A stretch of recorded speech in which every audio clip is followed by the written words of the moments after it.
71 में पाक फौज भी फेल हुई, पाक फौज के पॉलिसी मेकर्स फेल हुए। मैं बार बार एम्फसाइज कर रहा हूँ कि मशरक़ी पाकिस्तान वाली फ़ौज हमारी जो थी सबसे शेर और दलेर फ़ौजी थे, और उन जांबाजों को हमने मैदान जंग में भेजकर छोड़ दिया बेचारों को शहीद होने के लिए और कैद होने के लिए, रुसवा होने के लिए, और जलील करते रहे 50 साल।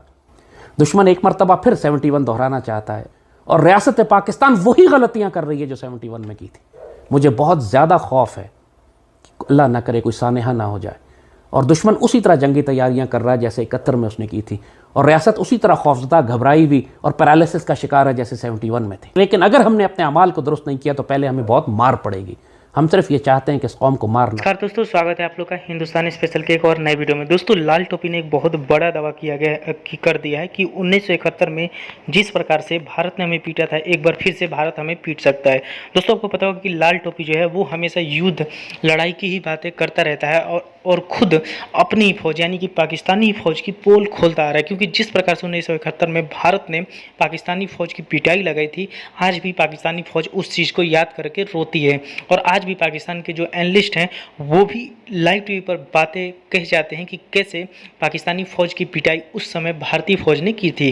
दोस्तों, आपको पता हो कि पाकिस्तानी फ़ौज की जो आदत है वो शुरू से ही घुसपैठ की रही है और उस समय भी घुसपैठ करने की कोशिश की जा रही थी, और उसी के जवाब में भारतीय फ़ौज ने जिस प्रकार से अपने देश को बचाने के लिए जिस प्रकार से लड़ाई लड़ी और पाकिस्तानी फ़ौज को जिस प्रकार से पीटा, आज पाकिस्तानी फ़ौज और ख़ास करके लाल टोपी को भी ये बातें याद आ रही हैं। और लाल टोपी का यही कहना है कि भारत जो आज हथियार खरीद रहा है, जो कुछ भी पैसे खर्च कर रहा है, वो एक बार फिर से पाकिस्तान पे चढ़ाई करना चाहता है। और लाल टोपी का शुरू से ये रहा है कि जो भारत है वो पाकिस्तान पर अटैक कर देगा।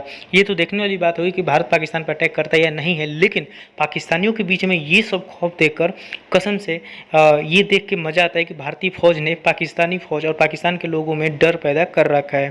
तो चलिए वीडियो में आगे बढ़ते हैं, देखते हैं पाकिस्तानी मीडिया और इन सब चीज़ों पे क्या बात कर रही है। 1971 का सानेहा पाकिस्तान की रियासत के किसी एक इदारे की गलती नहीं था, पूरी पाकिस्तान की रियासत नाकाम हुई थी। तमाम रियासती इदारे फेल हुए थे। हमारी सफ़ों में गद्दार थे, नाअहल थे, मुजरिमाना गफलत के हामिल अफराद थे, जानी और शराबी लोग थे जिनकी अक्लें मुअत्तल हो चुकी थी औरत और शराब की बोतल में। और ऐसे में जब दुश्मनों की जानिब से एक भरपूर तैयारी के बाद, जो तकरीबन 10 साल तक वो तैयारी की गई, जब दुश्मन ने ऐसे मौके पर ऐसी क़यादत की मौजूदगी में जब पाकिस्तान पर हमला किया, तो फिर जाहिर बात है कि रियासत पाकिस्तान मुकम्मल तौर पर शिकस्त खा गई। ये इतना तकलीफ़देह पहलू है कि जब भी हम इसका जिक्र करते हैं, जलाल से इंसान के वजूद के रोंगटे खड़े होने शुरू हो जाते हैं, वजूद कांपने लगता है कि कैसे हो गया ये, हाउ डिड दिस हैपन। रियासत थी, इदारे थे, सदर था, अदलिया थी, मीडिया था, उलमा थे, ISI थी, फ़ौज थी, इंटेलिजेंस थी, उसके बावजूद इतनी शर्मनाक, जिनको मैं गलतियां नहीं कहूँगा, गद्दारियाँ। मगर उसके अलावा हमने जहाँ ये जिक्र किया कि हमारी पाक फ़ौज सबसे ज़्यादा जांबाज और दलेर फ़ौज थी जो मशरक़ी पाकिस्तान में दुश्मन के घेरे में आई हुई थी, और उस छोटी सी फ़ौज को, 32,000 की फ़ौज को हमने 5 लाख दुश्मन और मुक्ति बाहिनी के गुरिल्लों के सामने छोड़ दिया था और अबैंडन कर दिया, मरने के लिए बेचारों को छोड़ दिया, कि उस जंग में पाकिस्तान की अस्करी हिकमत अमली किस तरह नाकाम और फेल हुई, किस तरह GHQ ने पूरी पाकिस्तानी रियासत को धोखा दिया। ये बहुत सख्त बात है, मगर चूंकि ये एक हमारी तारीख़ की एक शर्मनाक हकीकत है, लिहाजा अगर इसका तज्जिया न किया गया तो आइंदा भी हम वही गलतियां दोहराते रहेंगे। तो 4 दिसंबर को पहली मरतबा पाकिस्तान ने ऐलान जंग किया, मगरबी पाकिस्तान ने, और वो भी हाफ हार्टेड, किसी को पता ही नहीं था करना क्या है। ढाका फॉल होने में 10 दिन रह गए थे, दुश्मन फौजें ढाका के करीब पहुंच रही थी, मशरक़ी पाकिस्तान में घमसान की लड़ाई थी। जब घमसान की लड़ाई मशरक़ी पाकिस्तान में 22 नवंबर को शुरू हो चुकी है, तो मगरबी पाकिस्तान में जंग 4 दिसंबर के बाद क्यों शुरू की? 22 को क्यों नहीं शुरू की, बल्कि 22 से 6 महीने पहले क्यों नहीं शुरू की, जब यह मालूम था कि दुश्मन जनरल मानिक शॉ 1 साल तक मुसल्ला तैयारियां करता रहा, हद तक रेलवे लाइन तक बिछाई उसने मशरक़ी पाकिस्तान के अतराफ में असलहा और टैंक और तोपें और सामान ले जाने के लिए। ये सब कुछ क्या मगरबी पाकिस्तान को नज़र नहीं आ रहा था? हमारी ISI कहाँ थी उस वक्त? उसको नज़र नहीं आ रहा था कि दुश्मन एक इन्वेजन लेवल प्लानिंग कर रहा है। उस वक्त की पाकिस्तान आर्मी की क़यादत जैसे कहा, अयूब खान तो बेचारा जा चुका था, सारा याहिया खान के हाथ में था, और याहिया खान सिवाय जना बदकारी के शराब में पड़ी हुई कई कई दिन अपने कमरे से नहीं निकलता था वो औरत। तो उसकी हुकूमत कौन चला रहा था, उसके एडवाइजर्स कौन थे जो ये डिसीजन ले रहे थे, फैसला कर रहे थे कि पाकिस्तान की रियासत की अस्करी हिकमत अमली क्या होगी, हम क्या जवाब देंगे। 4 दिसंबर को जब हमारी सबमरीन हंगूर कराची से निकली है और उसको भेजा गया मुंबई के पास जाके दुश्मन के जहाज़ों को रोको और उनको मारो, तो रास्ते में उसने देखा दुश्मन का पूरा फ्लीट, 4, 5, 6 बहरी जहाज़ भारतीय आ रहे थे कराची की जानिब। और हंगूर ने जब ये देखा कि ये आ रहे हैं कराची के जानिब, तो उसने अपना रेडियो साइलेंस तोड़कर, सबमरीन पैगाम नहीं देती, पीछे नहीं भेजती, एक दफ़ा जाती है तो गायब हो जाती है ताकि किसी को पता ना चले, लेकिन हंगूर ने यह रिस्क लिया, पानी पर निकली, उसने रेडियो साइलेंस ब्रेक किया, मैसेज भेजा कि दुश्मन के जहाज़ कराची पर हमला करने के लिए आ रहे हैं। और फिर यही हुआ कि हंगूर को चूंकि ऑर्डर नहीं था कि आपने दुश्मन के जहाज़ों को रोकना है, लिहाजा उसने उनको जाने दिया उनके नज़दीक से।